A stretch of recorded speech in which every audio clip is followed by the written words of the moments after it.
Get some gin. Yes. So I can tell it's been a long day. It's 10 p.m. I'm teetotal at the moment. I'm drinking for two. Hello, everybody, and welcome once again to another rip-roaring episode of Poddywood Interviews. Yes, this is where we talk about movies with the people who make movies. But before we bring out this week's guest, let me introduce myself. I am one of your co-hosts, Steve Hester, and joining me, as always, is...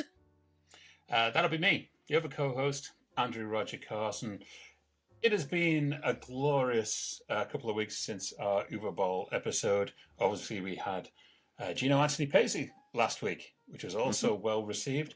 So, naturally, we have to keep the momentum going when it comes to our Poddywood interviews. And we were incredibly lucky because we have a tremendous actress joining us today. And I'm going to get the name right for once in my career. Samaire Armstrong. Samaire, how are you? Oh, thank you so much. You said that so brilliantly, actually. That was perfect. He doesn't usually get them right. I'm shocked. He really doesn't. Usually there's 3 or 4 takes. I never even get your name right, and I've known you for 10 years. I know. It was a kind of light introduction there because there is so much of your career to cover. You're not only an actress, you're also a producer. You're a well-regarded fashion designer as well. Well, I don't know if well-regarded, but... Yes, yeah, well-regarded. Okay. I'm wearing you right now. It's great. But I will also say, as soon as I mentioned online that you were coming onto our show, we had a tremendous wave of people saying, "Oh my God, she is fantastic." What? Mm-hmm. Yes. Yes, we did.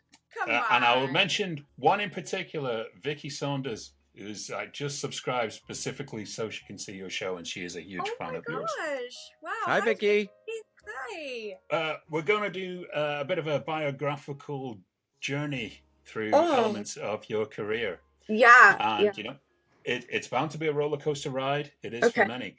And I had to go right back here before you became famous in film and TV. So this one I was trying to get my head around. Okay. So you were born in Tokyo. Yes. Your father is Scottish and your mother is Italian. Yes. Not only that, so your mother designed spas for hotel resorts. Yes. And your father taught close combat training for the army. Yeah. Marines. How in the hell? The Marines. Okay. Yeah. Marines. Sorry, Marines. Now, how did these two people meet? Yes, this is a melting pot and a half. No kidding. I guess. Well, you know where they align is in values and character, and then they couldn't be more different, obviously, in occupation and interests. But I always very much felt like they were very yin and yang and fit together perfectly because of that. I feel so lucky to be born as their child. They've offered me quite the opportunity of perspective on life that is pretty unique, I think. In a way, so you would class them as both experts at sparring. Oh, good God. You know what? That was really good. I was building to that joke all week. I was like, that's a killer. That's the one. Yes. Yeah. Save that one for Thanksgiving. You gotta give them some credit. That was pretty good. Oh, okay. Well, you are a dad. Is that right? Yes. That was a great dad joke. That was a great dad joke. I'm copyrighting that one. If that's on Fallon next week. I don't think Fallon's on Fallon next week at the moment. Oh, yeah. No. Living in Tokyo, I mean, that's a completely different culture. Yeah. But you'd moved around quite a bit. So you'd lived in Malaysia, you'd lived in China, you moved to Hawaii as well. And then Arizona was where you settled in the US. I think I've got all of that geography right. Yes. In the right well, order. The geography is right. I didn't actually live in China. I visited when I was a baby, and Malaysia we also visited. But I did grow up in Japan for some really important years in terms of like how your brain is developing. So and to what you said in terms of culture, it was so different than what we have here. After you are raised in Japan in like your formative years, and you see the absolute beauty in the visuals of what is around you, and also just like the culture, the festivals, the community, the traditions, and then you come to America, which in many ways lacks a lot of that. It's kind of like, well, this is it, and don't get me wrong, I'm a big fan of America, but as a kid, the surrealism of the art expressed through, television for children, but also in the lights and and then obviously the architecture. I mean, it's so unique. It wasn't lost on me even as an 8-year-old or a 5-year-old, or all those years. And then the stark contrast of being in the States, which of course, depending on which state you're in, has a different essence to it. But after I left Japan, I was like, well, it doesn't get any better than that, and I think one thing I really grasped to in terms of sensibility is an idea of space and politeness, which just becomes embedded into you and is so different in America. But I also think it allowed me to pick up on human tendencies, notice things differently, or like maybe be a little bit more sensitive to things that maybe others weren't. I was a black sheep wherever I went because of it, and not necessarily in a bad way, but I was definitely the outsider. I mean, did it come as a little bit of a shock? Because I've been to Arizona, and the two things which I noticed: firstly, it is the hottest place I have ever been to in my life. Yes, yeah. Oh my God, my trainers were melting on the asphalt. It's true; they actually do. Yeah. But the other thing is, there's so much space. Yes. So much space there, and versus like the Far East in Japan, where everything is so compact, and you've got so many people in so much of a small area. Do you remember if that was kind of like a little culture shock? Yeah, I mean, and the way we moved. So I was born in Japan. We moved to Humboldt County, moved back to Japan, moved to Palm Desert, moved back to Japan, moved to Hawaii, and then moved to Arizona. So it was spliced up quite a bit. But I remember, I think I was 7 or 8 years old, and my dad, we didn't have a car, so we drove bicycles everywhere, bicycles in the subway, and we would do eye exercises to make sure that our eyes didn't conform to this compact existence, because everything is essentially right in front of you. So we would try to see as far as possible for it's 20 seconds at a time. And we do these little exercises to make sure that we regulated our sight to not be, I guess, stunted. I don't know if that's a thing. We've always done weird exercise type things. I don't even know if that makes sense. But, and then coming to Arizona, I actually came from Hawaii, which again is another stark contrast. And I was pretty mortified at first. I was going into high school, and it was pretty, how do I put this? I thought it was the end of my life, But now, when I say that, I don't live in the middle of the desert. Well, we are technically in the middle of the desert, but I live in Sedona, which is these ginormous red mountains surrounding our small little city. So it's quite gorgeous too. Nothing ever has been very typical growing up. So it's all just been so weird, So in kind of constant motion, that kind of perfectly sets you up for life as an actor, because it always is constantly changing.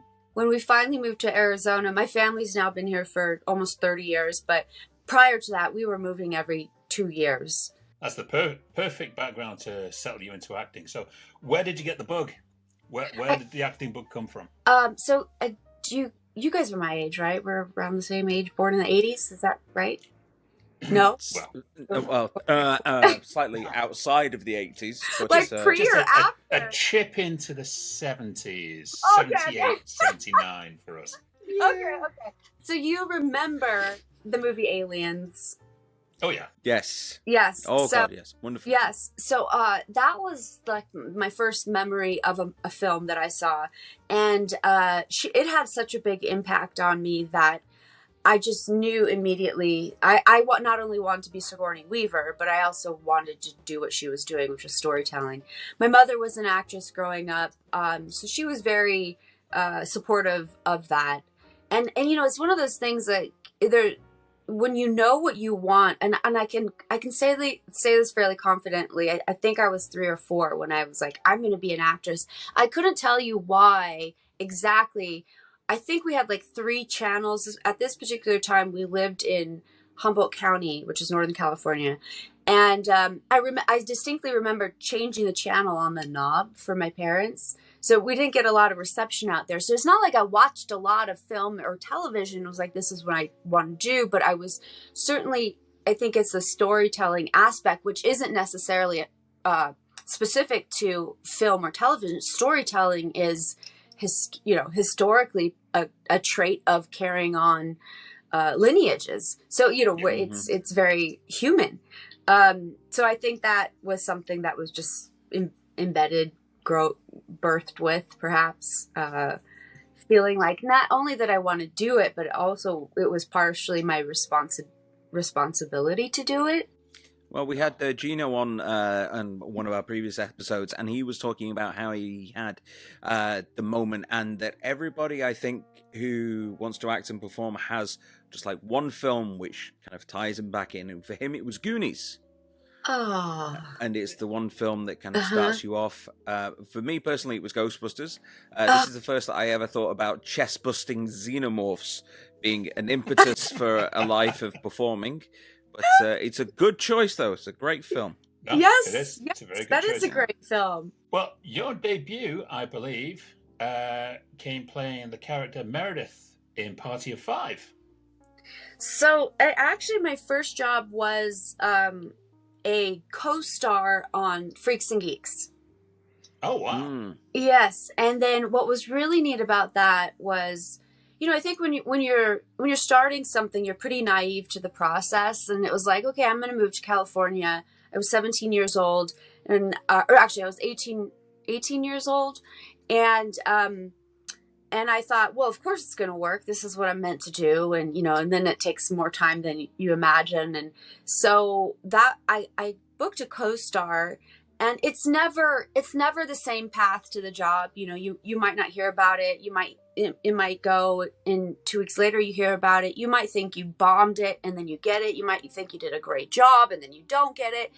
And this was one of those moments. And so I was so excited. They actually ended up writing me into more episodes.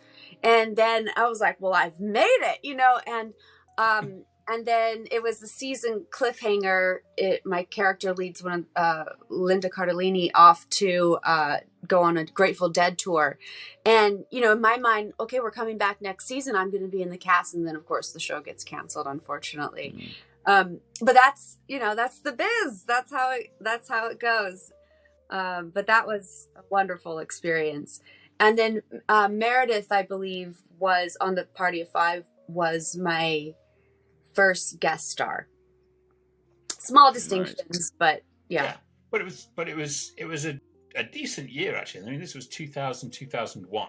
If I get it right. So at the time, I mean, you are appearing on major shows. So you're in the X-Files, you're in ER, which is 2 of the biggest shows of all time at that point. You're also on Judging Amy. You were getting consistent kind of roles in television around this time. Yeah, you're right. And I think it goes back to sort of the naivete of starting something without knowing. I feel like in many ways, as I progressed into my career, I put my own doubts into things, because again, as a kid, you're like, of course it's going to work. And then as you get older, and then you've got a child, and then you've got bills, and you've got all these other elements that sort of make you believe that maybe it won't work.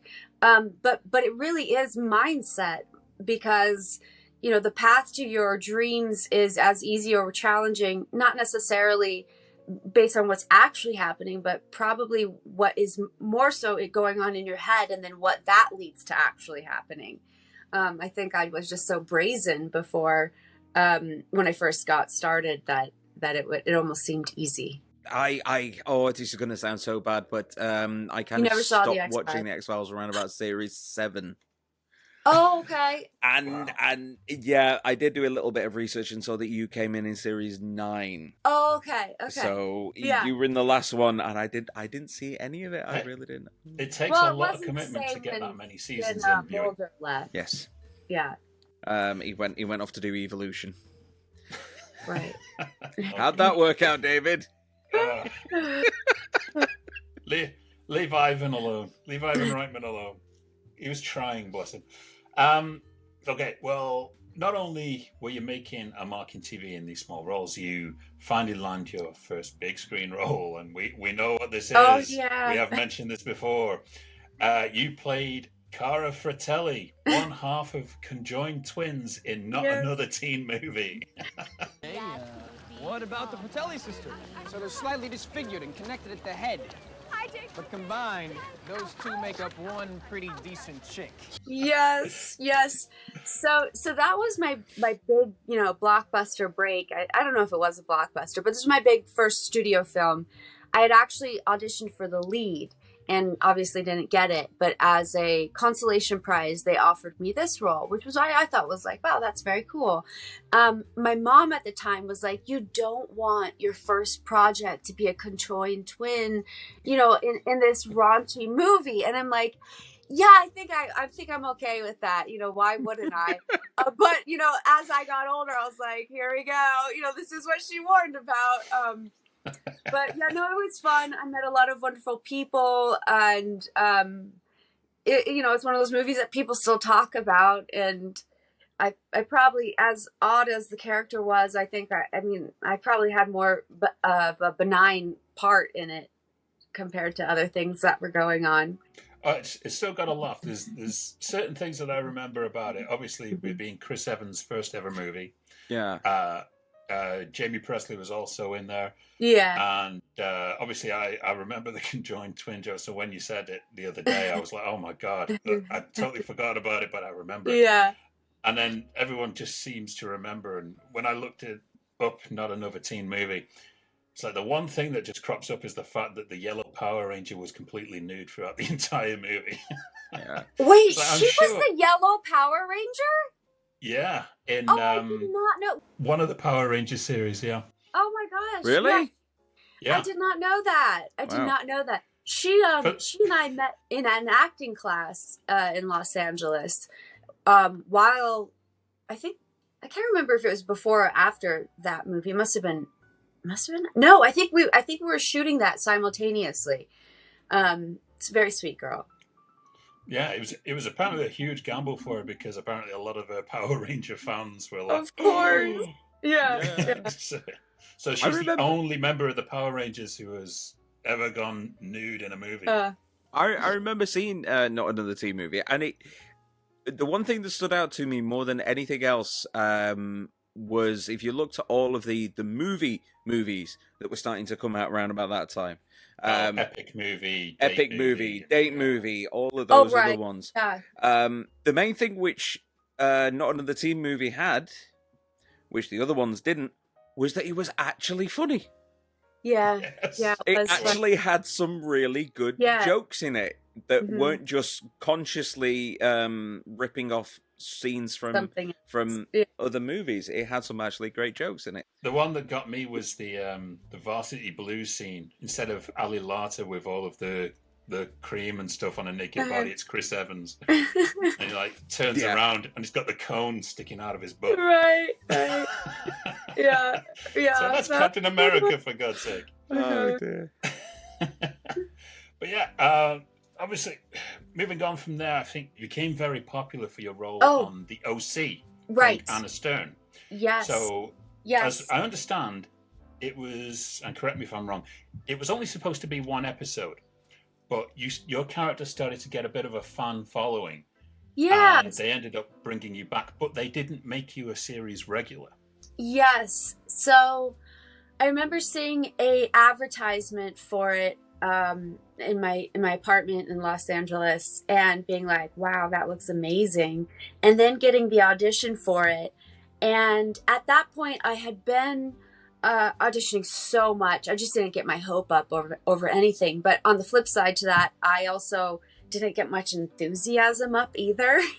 So I think that, you know, in some ways, again, it all goes back to mindset. You know, I've heard a story about what's his name, Benicio del Toro. I don't know if this is true, but he had an audition and he in the waiting room started just like smoking a cigarette, and they're like, you can't do that, and he's like, why not? You know, and he was just such an interesting human being in terms of like he didn't have that same desperation that so many of us have when we are in the position of being in an opportunity to get a part. And I think there have been slivers of moments in my career where I've been there, whether it be by nature of what's happening in my life or just maybe a maturing. At that particular point, I was just excited because I knew some of the people in the show, and I felt very much unburdened by the desperation to get the job. And I think when you have that combination, it's just, then they just want you. You know, they just like, they can smell it on you and they're like, wow, she can take it or leave it. Let's give it to her. I don't know what that's about, but I've seen that over and over again. And I've heard other actors comment on that as well. So I had this audition. And the other thing that I think was a bit freeing for me was that the character was written. She had like long brown hair. She was a bookworm. At that time, I kind of looked like my vibe, and I can say this. I don't know if I looked it. I was trying to look like Drew Barrymore in the 90s with the short curly blonde hair, you know, and I had the short sort of wavy blonde hair. And so I didn't fit the character description. So it was like, again, another tick for the, well, I've got nothing to lose because it's not it's just not me. And I think that, you know, and then this is another thing I hear all the time is like, you'll have these actors come in trying to do what the character description is, being so specific to it.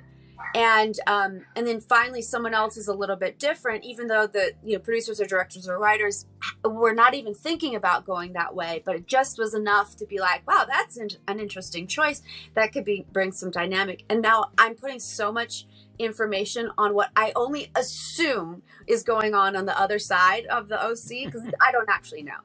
But I got the job, and then because it was airing and they were about a few weeks behind in terms of production. So it used to be prior to this particular series, that and this moment in time, television would air, and then meaning television would shoot, and then months later it would air. And then like a different market would pick it up, or a different country would pick it up, and it'd be like years out from production. At this moment in time, the way the internet was working, the way network deals were working, and it was like worldwide instantaneously, but also the production was only, I want to say it was only 8 days behind. Like, I don't think we were many episodes. Really? And I'm sure that's an exaggeration, because that would literally mean it was airing, and then then in 2 weeks it was airing again. But it was something very fast paced in that regard. I don't think we were a month behind. I think if anything, I'd love to get that answered, but we were it was the closest I've ever been to theater. Because theater, you get the immediate response, and that response, you do the work, and then immediately was on television, and there it was. So because of that, when the audience responded to my character, I hadn't gone anywhere else. You know, I was still available, and they're like, well, like maybe we should throw her in again. It sounds like you had the type of pace of like a soap opera. It felt like it. It was not that quick for sure.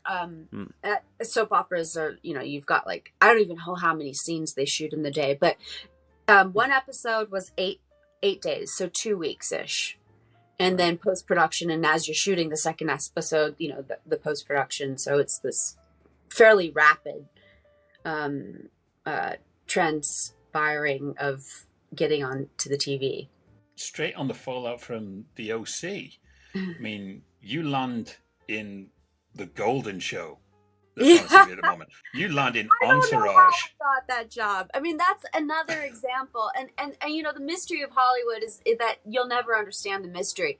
Because in my mind, I get sick of seeing the same person over and over again.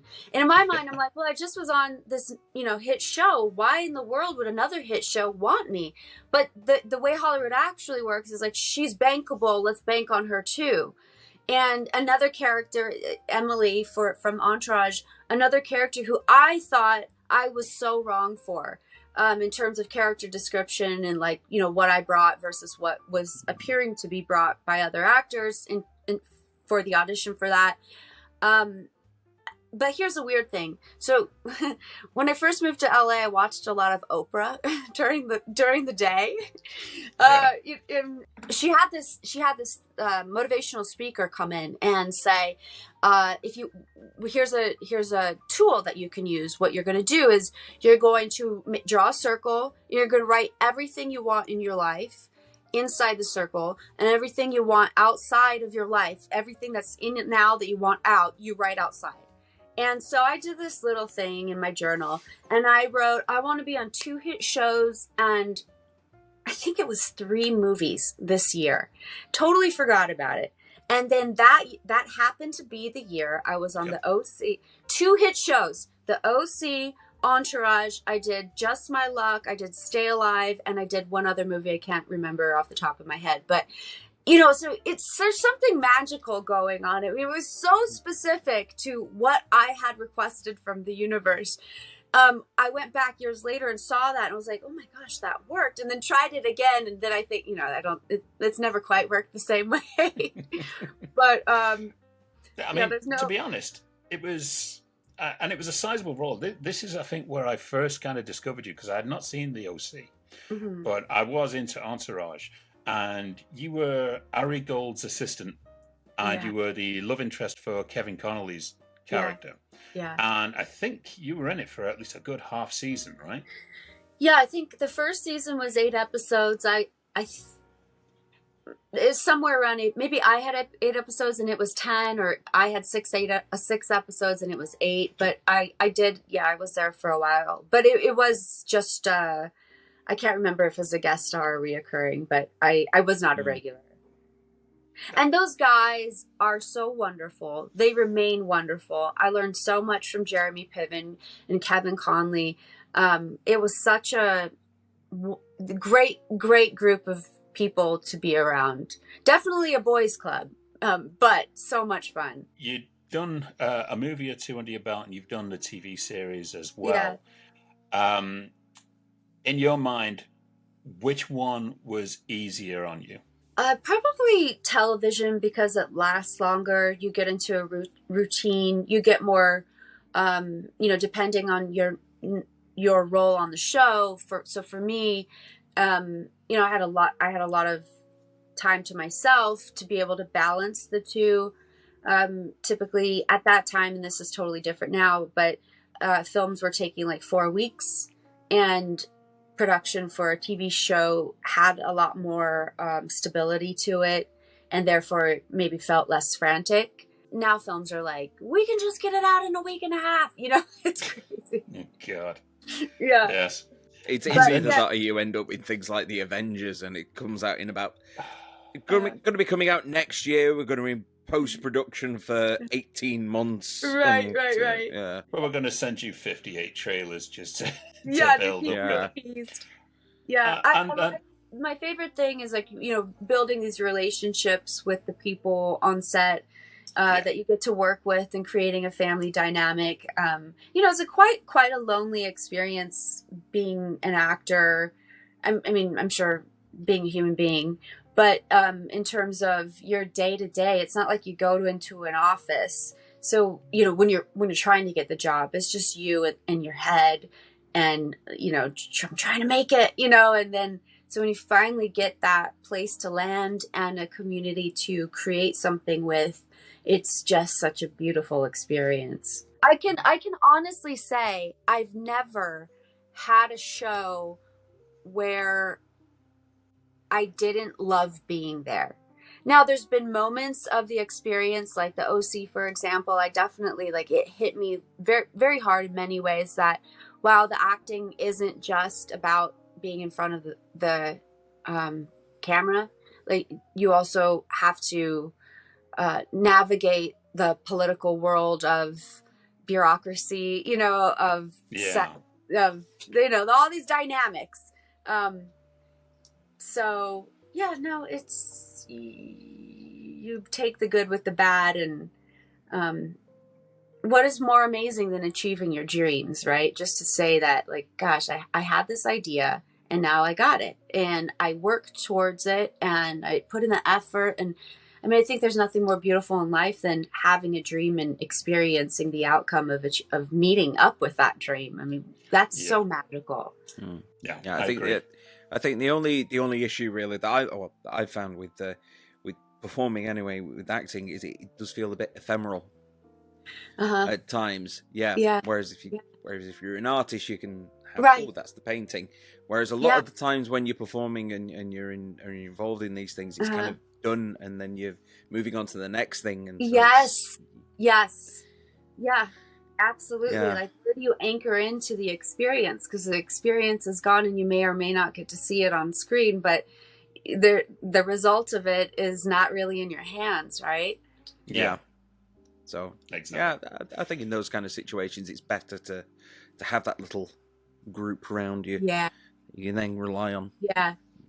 But it's a good segue, actually, into 2006, and a movie that you've already mentioned in Just My Luck, which was, I think it's safe to say, a Lindsay Lohan vehicle.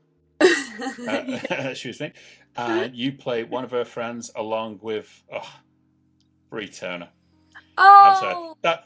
Bree Turner was my mid-2000s crush. I crushed so hard on this woman. It was unreal.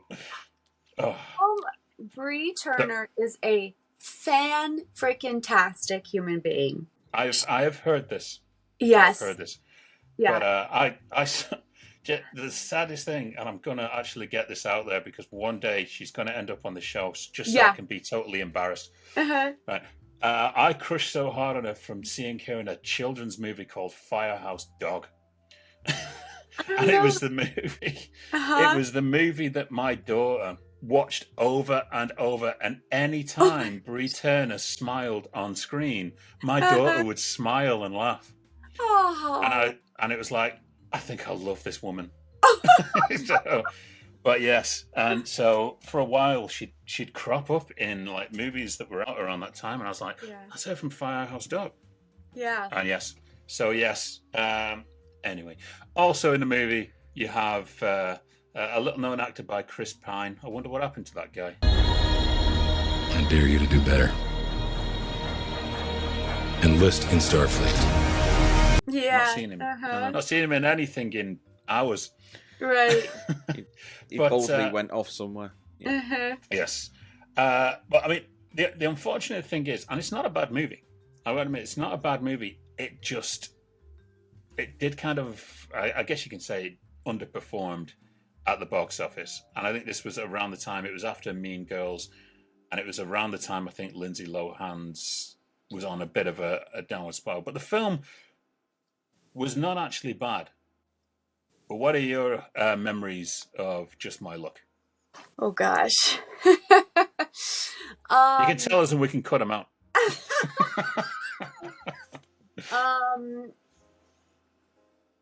So I'm just going to be completely honest, mostly completely honest, and then just forego other things without just not saying. So, it was widely known that Lindsay had struggles, and incidentally, simultaneously, I was experiencing my own. And there is something very challenging going into an industry where all of a sudden you're being told how great you are, and you haven't done anything different than the day before, but the day before you couldn't get arrested in the town, or meaning we all start from not making it and then go to making it and not having really any clue what the difference in the day was. And I think that can really mess with you. And then on top of that, you add youth, I mean, I think I was 23 or 24 at the time. She must have been 18, maybe. I'm not even sure. I mean, I think she's a few years younger than me. And that just does something to you. I mean, your brain is still developing. And so, she had a lot of struggles, as did I. And, thankfully we made it out alive. I do know that production went on way longer than it should have. Yeah. And it wasn't a scheduling issue. It was because we weren't, some people weren't making it to set. We were done with too much access, I think that's true for any 20-year-old with responsibility that maybe they're not prepared for. But I don't know why. I honestly don't know why. I thought it was a cute movie. I can't imagine why it didn't do better than it did. All the pieces of the recipe to be a great project, I don't know. I don't know what happened at the end of the day. Yeah, I don't know. I thought it was fun. I like it. Brie Turner's in it, so it works for me. Yeah. See, the thing is here, in the same year that movie bombs, you're a lead in a hit. An unexpected hit as well, which is a movie called Stay Alive. Oh. Which Steve here will probably appreciate because it's all about video games that kill you. Like video games is killing him. Yeah. Yes. So in a completely different way, really. This film opens at number 3 at the box office. And this was this your first lead? Because you were one of the main protagonists in the movie, right? Yes. Yeah. I shot Just My Luck and Stay Alive within like a month of each other. Which came first? Just My Luck. Right. Okay. Yeah. And they both shot in New Orleans. And then they both, I think, came out around the same time. Is that right? I believe so. There wasn't much of a gap between them, but I do know that Stay Alive is on record as the last movie shot in New Orleans before Hurricane Katrina hit. Yes. Oh, really? Yes. Yes. So it's the last movie to feature New Orleans of how it used to look before the hurricane hit. Wow. Oh. Yeah, that was very heavy. Yeah. No, I don't. I've not actually seen Stay Alive, but I do remember the poster with the controller that's covered in blood. Yeah. Yeah. Which is usually you when you failed a level. That was close. No! Come! Oh no! Brett Bell is a great director. He went on to do Orphan. Yes. And that was a great movie. But yeah, it was an interesting experience. New Orleans presents its own eeriness and certainly more suitable to film a horror thriller out there than a romantic comedy, I think. But I've done maybe like 5 movies out there. It's one of my favorite places to film. Yeah. And correct me if I'm wrong, with your character, was she a photographer? She was. Yes. So when you take the pictures of, is it the ghosts or something along that lines? I'm trying to remember it rightly. Because I remember it was very based upon like the Project Zero game, which Steve will remember as one of the scariest horror games, I think. Oh, congratulations on knowing Project Zero. Yes. Of course. Yeah, I played it for about 15 minutes and then I was like, I can watch it, I ain't playing it. But yes. Just like Alien Isolation with me. I love those films. I cannot play the game. Too scary or? Oh, yeah.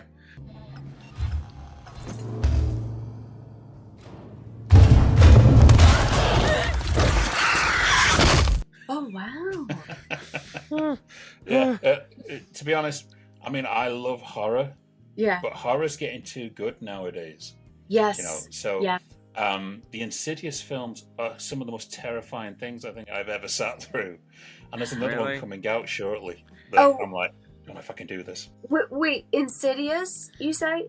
Yeah. So I think Patrick Wilson has actually directed this one. And I think it's the 5th one. Oh but wow. the trailer was enough to terrify the hell out of me. Oof. Yeah. But I will watch it. Let me see. I'm looking up. Yeah, I can't get scared by those movies. I've got. You can't. I can't. No, it's the wait. No, am I getting that confused? What's the one where it's the Conjuring?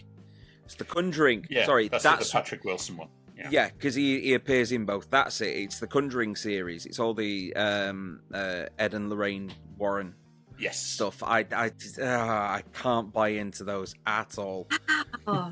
You do get to act in this movie alongside an actor who, for some reason, I've always loved this actor, and he's one person I would die to get on this show one day. Jimmy Simpson. No. Oh. Close. Adam Goldberg. Oh, of course. Yes. Yes. Yeah. Yeah. I actually didn't get to meet him because our scenes were not in the same anything. I'm dying to get him on to talk to him about working with Julie Delpy, so then we can segue into another Before Sunrise movie just for Steve, because I tortured him with those two movies, and he's still got to get through the third. But yeah, I mean, Stay Alive is a hit, and then straight after that, you're in another hit movie, and I think probably your biggest hit movie. And this is such a good movie. It's a boy-girl thing. Oh, was it a hit? It was a hit. Yeah, it was, huh? Yeah. Wow. It was a box office hit, and this was the first time that you were really praised for a performance. Oh yeah, everyone. I remember at the time saying, this is a major star coming out. You were so funny in it. Oh my god. Oh my gosh, I had no idea. See, I don't get the feedback. I had a manager who said, if you believe, and this is probably why, if you believe what the good things they say about you, you have to believe the bad things they say about you. So don't believe any of it. So I absorbed, this is all new information to me. I actually didn't know how success, I don't know if you're just being nice, but, no. Okay. I'm not that nice. I love you're not nice. Yeah, wow, I didn't know that. I never read anything. I have no idea. But yeah, I thought it was a great story. It was a great script. I love working with Kevin.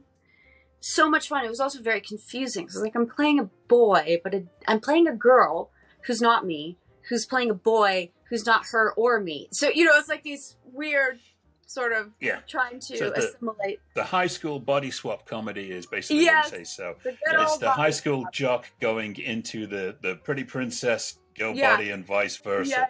Yeah. And it works so well. It really did work so well. Yeah. And, I think it was a surprise here because there was a lot of movies, kind of teen movies that were coming out at the time. They say the fallout from the American Pie films and stuff like that. Yeah. But this was a lot smarter and really kind of sweet as well. Yes, in a way, it for an was. unconventional love story. Yeah. And I was surprised in rewatching it this week and then seeing, hang on, is that Elton John's name in the credits? He executive produced that movie. Yes. David Furnish, his husband, and Elton John's production company. David's production company, and Elton John. Yes. Yeah. That must have been one wild rap party. Yes. As was their wedding. And wow. Did you go to the wedding? I did. I not the actual where they exchanged vows, but the after presentation where everyone close to them is brought, and what a wild time in life. It's surreal. Wow. Wonderful people. They were very wonderful. I mean, the amazing thing here is Just My Luck, Stay Alive, and It's a Boy-Girl Thing are all in the same year. Yeah. Really? Right. So you kind of start off with the bigger cast movie, obviously with Lindsay Lohan, Chris Pine, and all that for Just My Luck. And then these two kind of smaller films just really resonate. It's really amazing to look through that because Stay Alive is good. It's a boy-girl thing is great. Yeah. I've got to admit. Yeah. I remember seeing the poster to that everywhere. You're kidding! No, in little town where I grew up, walk into the main shopping area, there'd be a poster up here, there'd be a poster up there. You'd see it on the buses, on the phone booths. Do you remember phone booths? Yeah. Oh, yes. Yep, they had the posters on there. It was everywhere. Wow. Now, if I remember rightly, it was the poster where basically you're sat there on a bench in a skirt with your legs wide open. Yes. And I remember that being on the side of a bus, funnily enough. What? In Stoke-on-Trent, I remember seeing that. So when they were promoting the movie, I was in the States filming another movie, so I could only come out for a very short window. And I don't even know if I was able to make the premiere. I feel like I wasn't able to make the premiere. And so this is all news to me. I didn't get to experience that. Oh, yeah. Just a lot of people, especially on this aisle, remember you from that movie. And it is a popular favorite. Still, a lot of people flag that one. Wow. And there's one other movie where you have kind of a bit of a small role, but I had to bring it up because I saw it from going through your credits. There was a Lucy Liu movie called Rise Blood Hunter. Yeah. Where basically you do the Shirley Eaton Goldfinger bit. In all the pictures that we can find of you from this thing, you're just dead on a bed, lying there covered in blood. Yeah. So you know, have you worked with the fake blood before? No. Yeah. Okay. You have. You said Steve. Yeah. Last It gets night. very sticky very It quickly, does. doesn't it? Yeah. Yes, and I didn't know that. So I'm on the bed for the duration of the scene, and unbeknownst to me, I was attached to it by nature of the blood turning into a solid. And I ripped my skin as I came off I just had no idea. But yeah, that was another great experience. And then, of course, I went on to work with Lucy. We sort of transitioned. She came on to Dirty Sexy Money while I was leaving. I've always been a big fan of hers. Is Elementary still on? I mean, that was on forever. No, I think that finished. Okay. I think it's finished.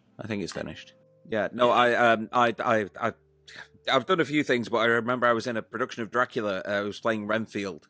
I had my head shaved, and then every single night I had to get my throat ripped out.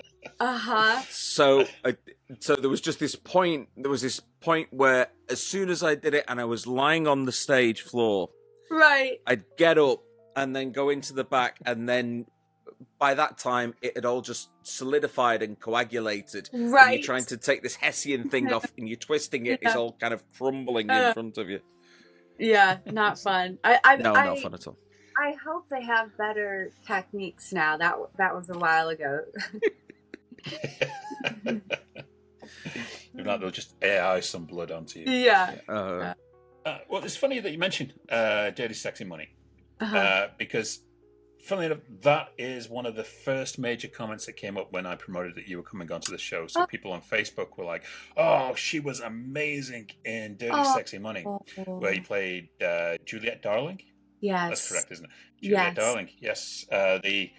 Everyone kind of linked it to Paris Hilton style character that you were playing, and you did do it fabulously. It was a good recurring role for that first season. So I'm going to ask you, why didn't you come back for the second season? Well, as I mentioned earlier, I had some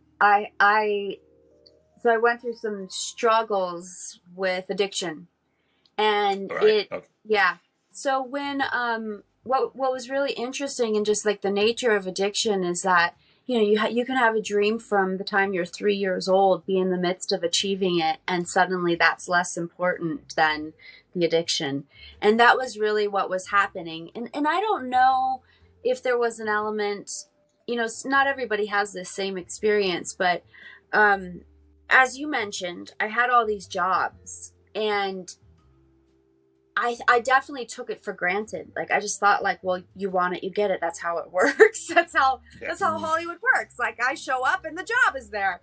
And in many ways that was it. So then when I don't know, and I've thought about this a lot, and I wonder, was there part of me that was trying to self-sabotage, or was there part of me that wanted to challenge myself and make things more challenging? or was it just addiction? I couldn't really say. It's probably an aspect of all of those things. And when I say that I lost everything, I really did. I burnt every bridge known to man. And then fortunately, Hollywood tends to be fairly forgiving, or maybe the word would be forgetful. And politely forgetful. I was able to get sober, clean and sober, and work my way back. The interesting thing was, because I was no longer young and naive, it was far more challenging in many ways. So yeah, that's why I was not invited back for season 2. Although they'd probably never admit to that.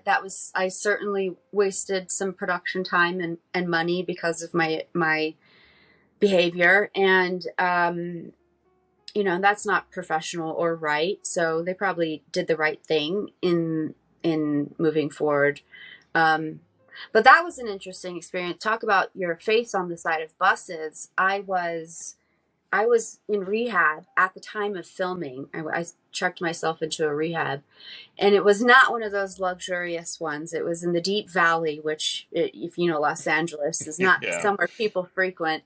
And so I'd be driving to a meeting in what they called the Juggy Buggy. And this is where they bring all the patients to, go get help. And then on the side of a bus right next to me would be my face on Dirty Sexy Money, or the billboard on Dirty Sexy Money.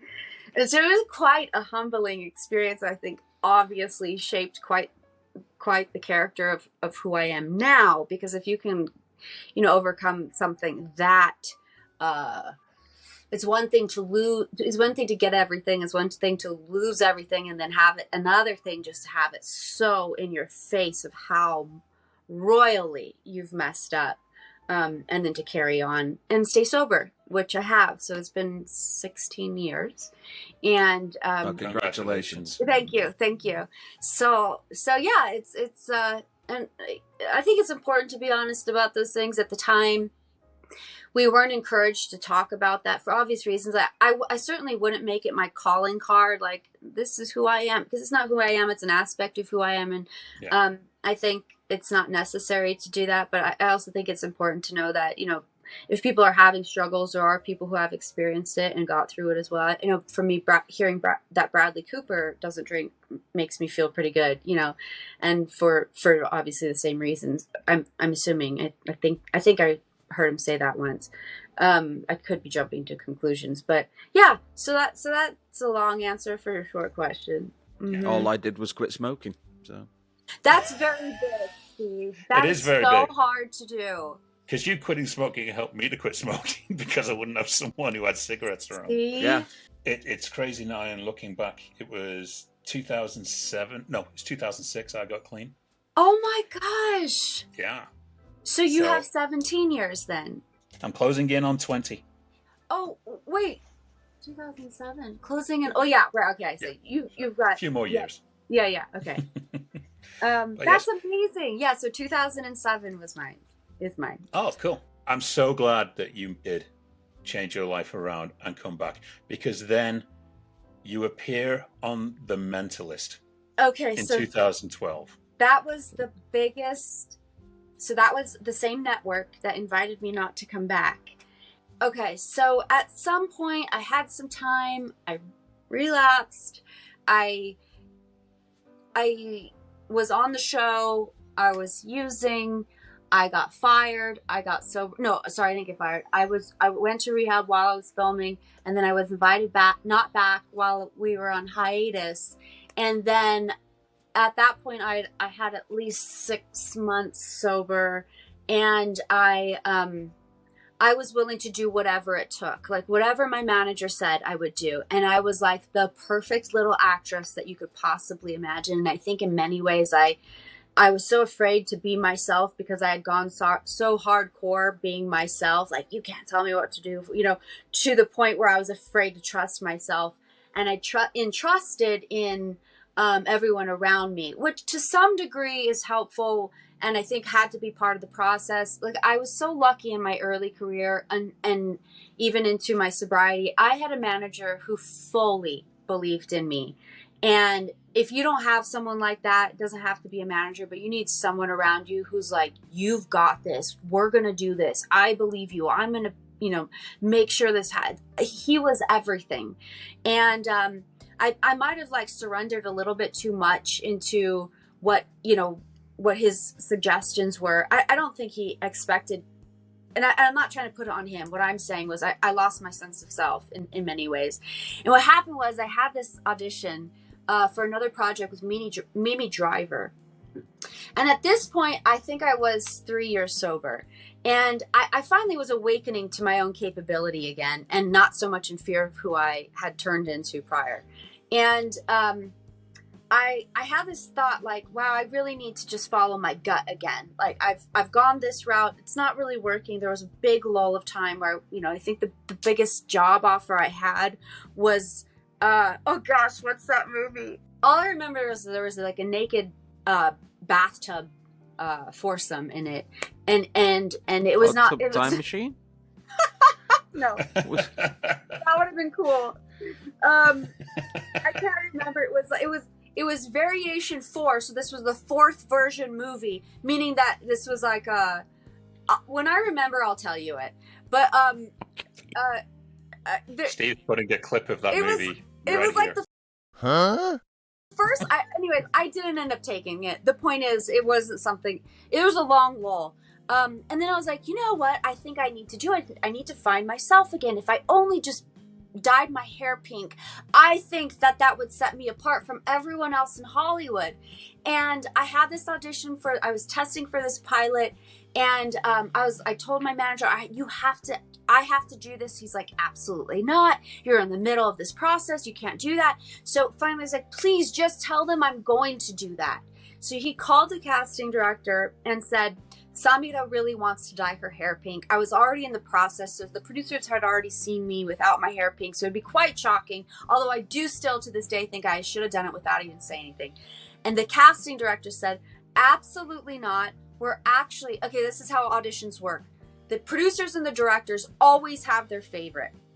They have their favorite, they have the person they'll settle with, and then they have a ringer, the person that nobody wants. So it funnels it down to two choices. So if you're in a situation as 3 or 4 people, you're either the ringer, the one no one wants, or you've got the job, essentially. So that was the variation I was in. I think there were 2 other girls and myself. The character was sort of like a computer nerd type, like fast talking, kind of like if Anna from the OC got into CSI.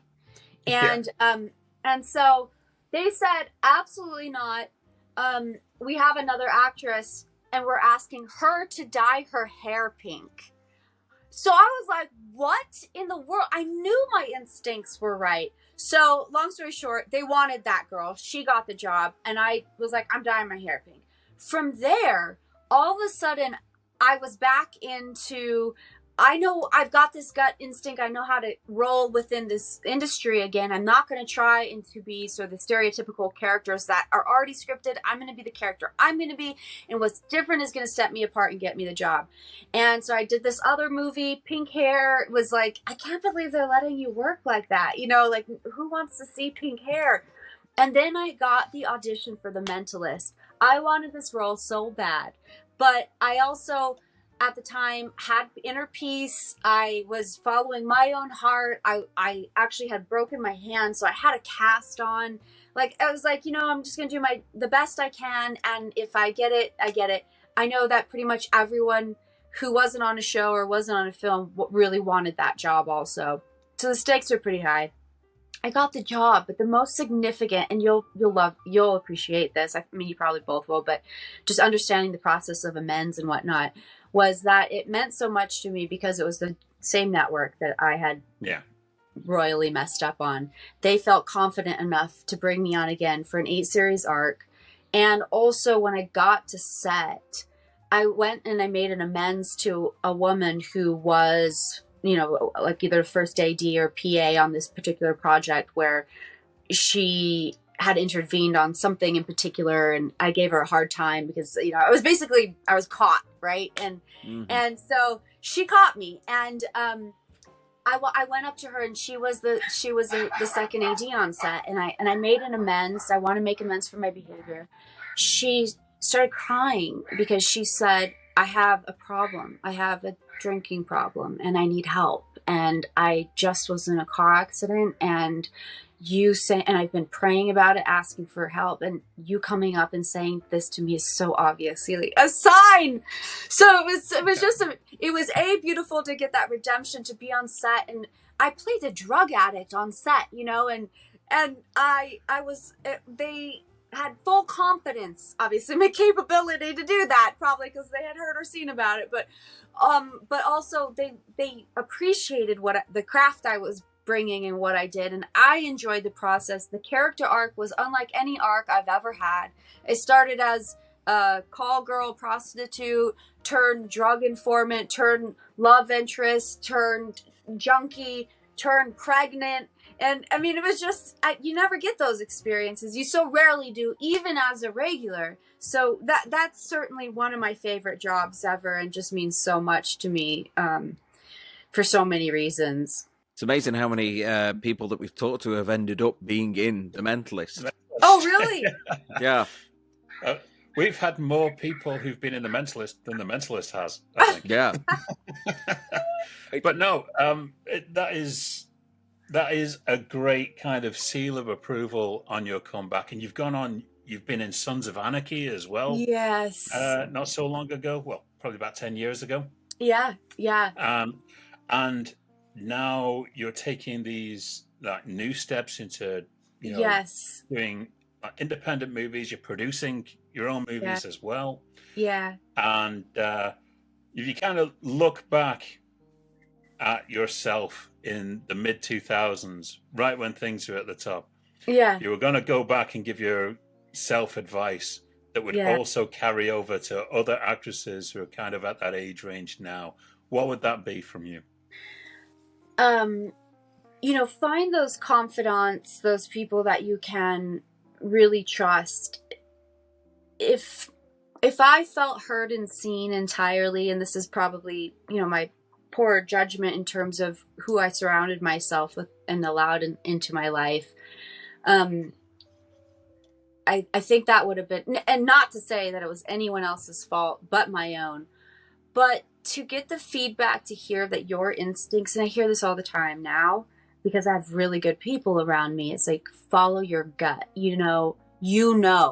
and follow your intuition, and it'll never do you wrong. And I didn't feel connected to that truth before. I mean, there were jobs that I took and that people liked that I didn't want to do. And I felt in many ways, because I was so young, I didn't feel confident in the ability to say no to things in terms of projects, and to a little bit more creative flexibility or freedom of when and where. But, there's also this thing of like, well, you have to strike while the iron's hot. So how do you learn to endure that? I don't know how you can teach someone who's never experienced that how to endure the pace of this steadily progressing, rising star and everything that comes along with it.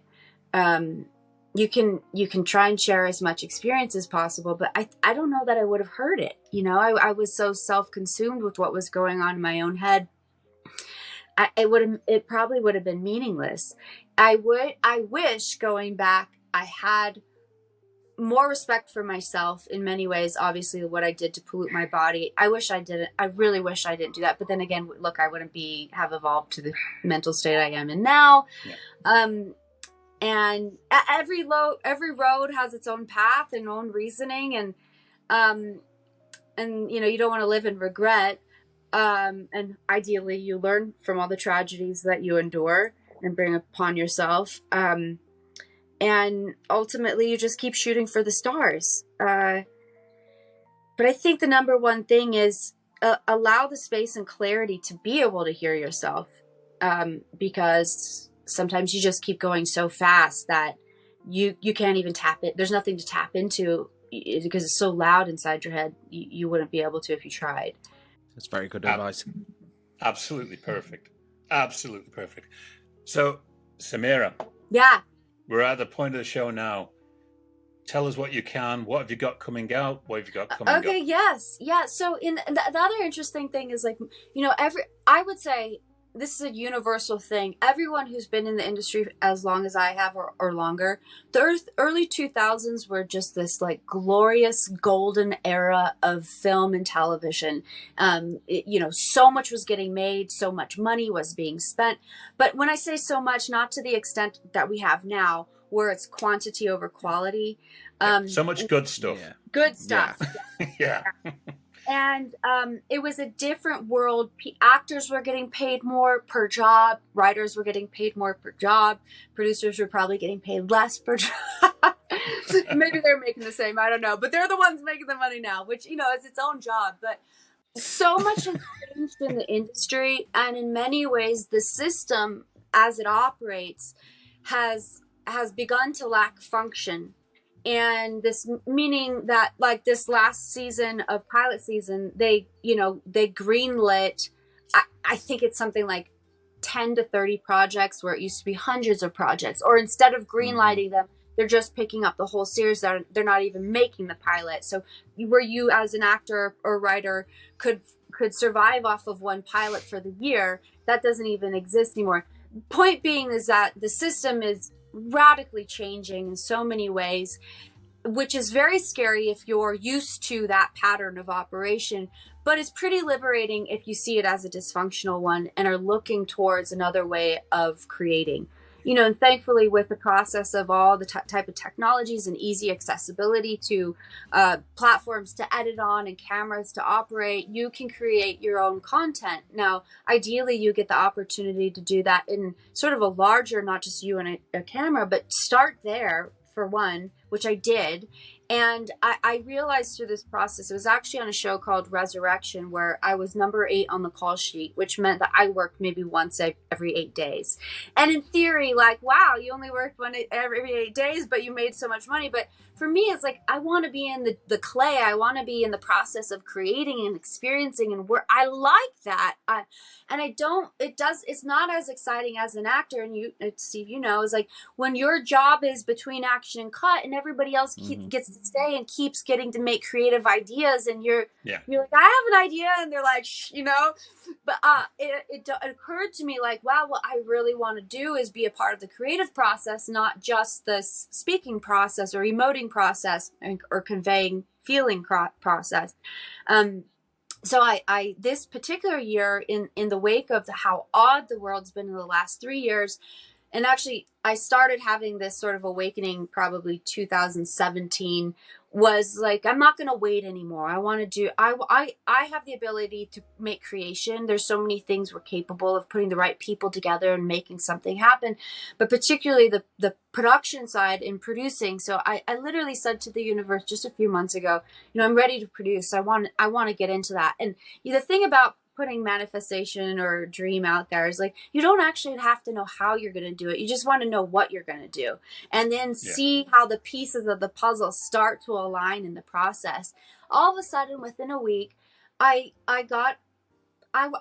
kid you not, I think it could be 4 to 5 or it could be 3 to 4 within 1 week, offers to, hey, I have this project. I'd like you to be a part of it as an actor, but if you're interested, I'd also like you to produce it, which is kind of weird because I don't have any production history underneath in my IMDb. So it's just, the universe bringing into alignment the moment of opportunity with your desired outcome. And so I've got these pieces of these projects, a film, and 2 series, and a couple other IPs that I'm in the process of developing.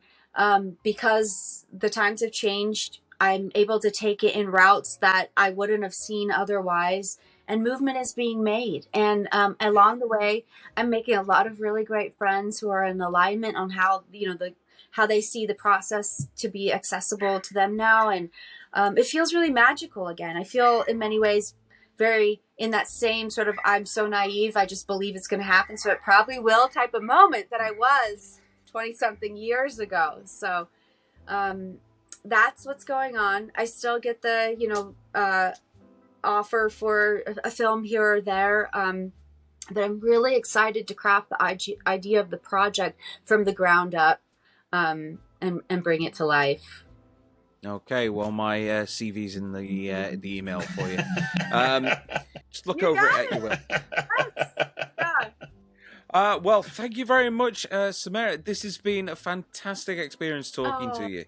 It really, really has been a lot of fun deep delving into your career. So thank you very much for coming on. And if you want to talk to us about anything that you've heard this episode or in any of our other episodes, then you can get in contact with us all through the socials. The links are coming up on your screen below. You know it by now. It's facebook.com/Poddywood. You can get us on Twitter @Poddywood. You can get us on the r/Poddywood subreddit. You can get us on LinkedIn. You can get us on Instagram. I think we're probably on there. You can get us on Tumblr, Friendface, My Dorm, anywhere really that you've seen in just like a movie from the early 2010s. Really, and we're more on that importantly, platform. right here on YouTube, which is why we need subscribers. The button is right below Steve somewhere. There you go. We need you to subscribe. We want to bring more fascinating people onto the show. We've got a wave of amazing guests coming on. It's ridiculous. I think we've actually filled our guest quota for the year. We've also got the Patreon. Samaire, Yeah. we got Patreon. I Yes. knew we were forgetting one. Yes, Go you on, were Steve. forgetting one. Do your job. Sorry. Yes, we've also got our Patreon page. The link should be coming up. Hold on, let me just try and work out the editing. Should be coming up here. Yes. That should be right on your screen. No expense spared on the graphics there. No, just a PNG file flashing up on the screen. Yeah, so if you want to support us on Patreon, it's only like the price of a cup of coffee, and then you get not only the audio versions of these episodes coming out earlier, you also get them in a much higher quality than you do get normally, and you also will be getting some tasty little offcuts from the main shows popping up every now and again, and maybe if me and Andy content. Yes, exclusive content, yes. Doesn't sound as seedy as it is. And we may even do Poddywood After Dark again at some point. Oh, yes, we have to. Maybe. Gino's already said he wants to come and join us on that one. Yeah. Oh, fun. For now, Samaire Armstrong, I am such a huge believer in you. And I'm so looking forward to seeing where your career goes. I know our paths are going to cross at some point very soon.